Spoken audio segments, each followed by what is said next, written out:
What's up, Internet? This is Rambling Josh, and you're watching a bonus episode of Let's Play Super Metroid. So, throughout my Let's Play, there's a couple things that I want to demonstrate or explain that I never really had a chance to do, either because I just wasn't exactly sure how to do it, or the opportunity never came up, or whatever. So I figured I would take a little bit of time to show some of that stuff off that I could quickly and easily do. So, in order to do that, I've come back here to this area. This is an area near Samus's ship. Specifically, it's a little cave off to the left of that area. You may remember it because it's got these little walls and it's got the lava and all that. So, the first thing of note is, of course, the fact that I only have 34 energy, and I do not have any reserve tanks. Like, I have the tanks, but there's nothing in them. So that might be a little bit problematic. This area is kind of dangerous. So let's fix that, shall we?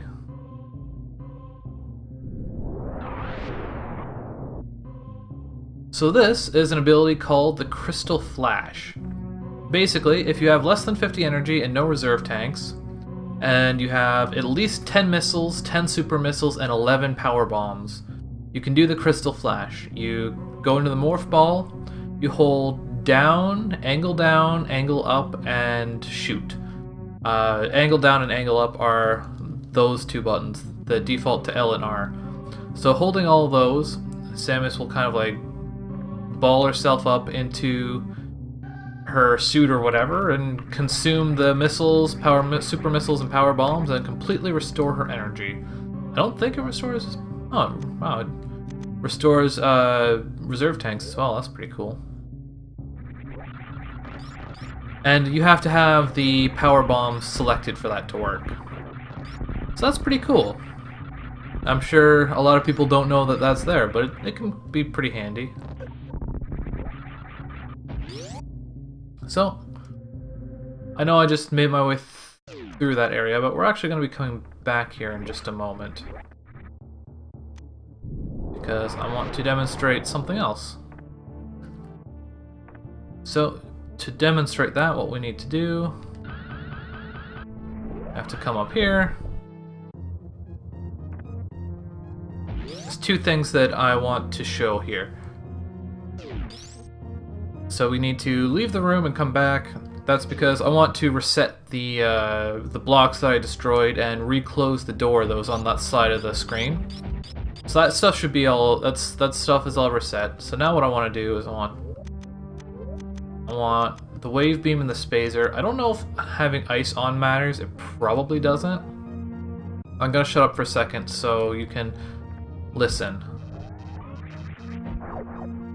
Oh, I was standing in the wrong spot, I think. Did you hear that? The door just opened. The door that just opened was the door to the area over there on the left. That's, I believe that's just called the screen wrap trick. Basically, I think it has something to do with this area being so big, but having a charged spazer shot go all the way down there, and then running to keep up with it, for some reason, it causes your shot to like wrap around to the other side of the screen and open up the door over there. So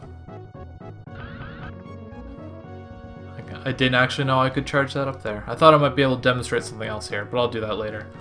So now, what we can do is just fall off there. I did that incorrectly.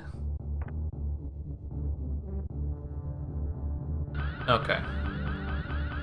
There we go. Shine spark to the left. We go through the blocks, through the open door, and all the way back through those little pillars. So that's pretty darn cool if you ask me. I know I just came back through this room, but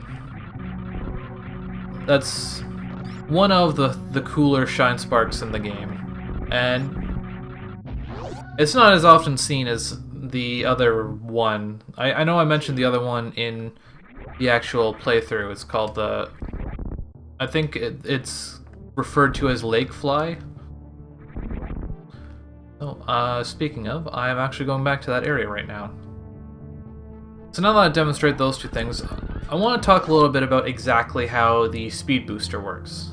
I guess I might as well stick around this screen while I'm explaining. So as you may know, obviously what the speed booster does is if you are running and you hold the run button, eventually you'll charge up enough speed that you can go super fast, and then you can crouch and do a shine spark and all that stuff. So that stuff is pretty obvious.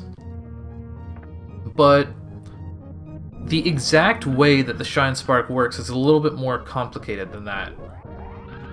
So basically what it does is there's 4 points in Samus's run animation where it checks to see if you are holding the run button.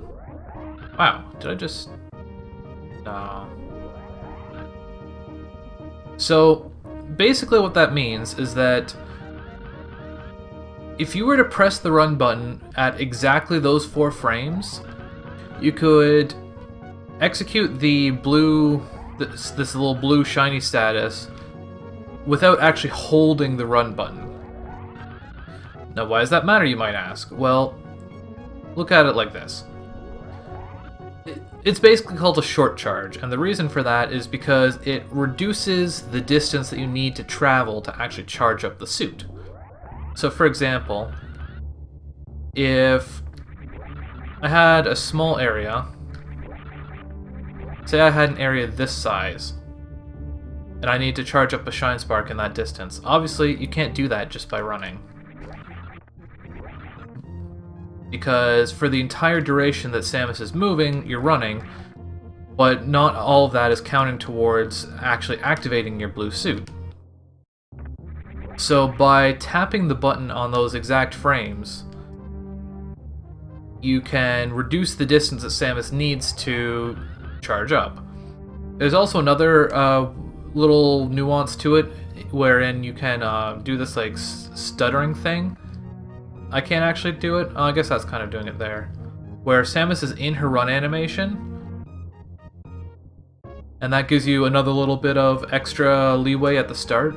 I don't know exactly how that works, but yeah.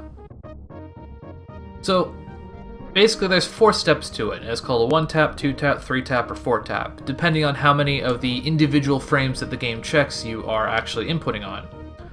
I don't really know that I can do more than a 1-tap, but a 1-tap is actually pretty easy. So here's a quick example. If I'm standing by this door and I'm just holding run, the speed booster activates about there, I guess. That's about where it activates with the 1-tap. So that's a pretty significant amount of difference between just a 1-tap and a 0-tap, if you want to call it that. Meanwhile, I showed you this area up here a moment ago.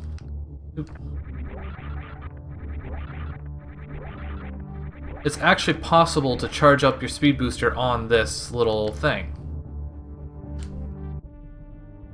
You can't do it with a 1-tap, so I can't really show it off, but I'm pretty sure if you are really good, you can actually run along the top of Samus's ship, and if you can do a 4-tap speed booster, you can actually charge up there even. I think? So it's pretty insane how much you can cut back the distance that you need to charge up your shine spark. I didn't mean to open that door. And there's at least one area where that can be really useful. So I tried to demonstrate the lake fly thing here previously. I did that completely wrong. So a lot of times what the most skilled players will do is they'll open up this door, they'll shine spark over this, or no, they won't shine spark over that. They'll charge up the shine spark. While they're still flashing, they'll jump into this room. They'll jump over here, they'll shoot a missile, execute the shine spark, they'll fly across this lake, the missile will hit this door, open the door, their shine spark will still be going, and they'll shine spark all the way across there. So that's pretty awesome. Now, the reason why a short charge Shine Spark is important here is because that's a pretty hard trick to pull off. But you can kind of do it in steps if you're not able to do that whole shebang. Let's see if I can demonstrate that.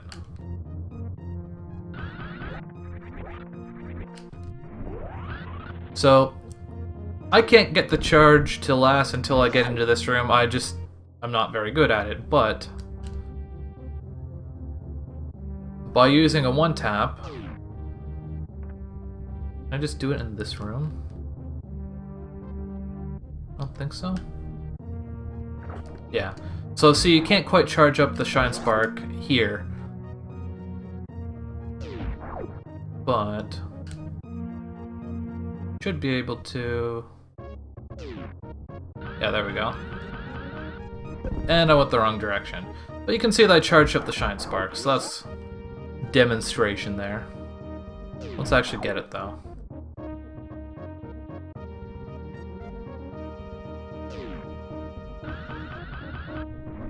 You can just Shine Spark right across this. So that's all cool and stuff. And I guess that's about it, really. I mostly just wanted to explain how Shine Sparks work and show you a couple cool ones. I wish I could demonstrate the full Lake Fly, but I'm not badass enough for that. But there's also the Crystal Flash and all that good stuff, and there's plenty of really awesome tricks in this game. If you're interested in seeing more and seeing someone that's way better at this game than I am, I recommend that you look up a Super Metroid player by the name of Zoast. He's basically the best in the world at this game. There's a couple of categories in the game where he doesn't have the world record, but he's definitely very, very, very good at it, and he knows all the tricks and all that good stuff, so check it out. I especially recommend watching 100% playthroughs and reverse boss order playthroughs. That one's especially crazy because you go through Lower Norfair and Meridia without the Various suit or the Gravity suit. In fact, you just never get them. So the entire game you take way more damage, and you take damage from lava, and you don't have the ability to run underwater properly and all that stuff. It's pretty awesome. Anyways, that's really all I want to do and say and all that stuff, so I leave you here. Catch you later and stuff.